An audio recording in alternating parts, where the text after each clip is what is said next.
Calling Russia a gas station with a bunch of nuclear weapons, or calling Putin, quote, authoritarian gas station attendant with some legacy of nuclear weapons from the old Soviet Union, is exactly the kind of simple-minded thinking that has produced decades of failed diplomacy and ultimately war.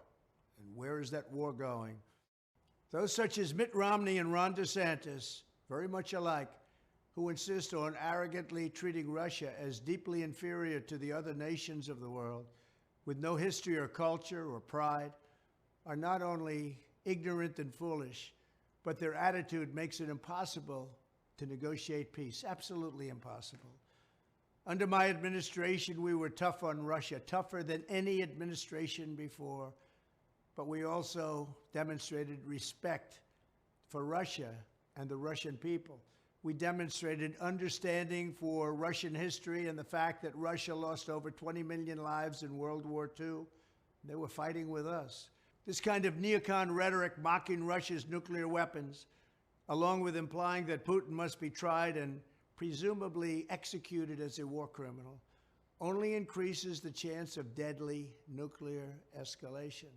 Fundamentally, it shows a lack of depth, a lack of seriousness, and a lack of sophistication on the subtleties and complexities of foreign policy.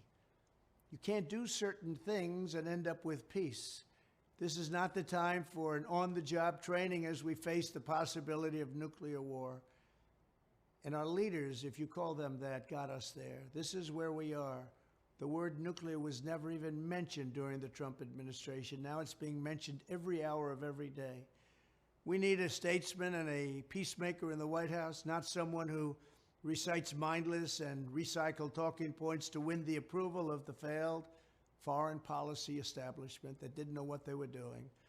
In 2024, I am the only candidate who can prevent World War III. I will prevent World War III. There's nobody else that's going to do that. Thank you very much.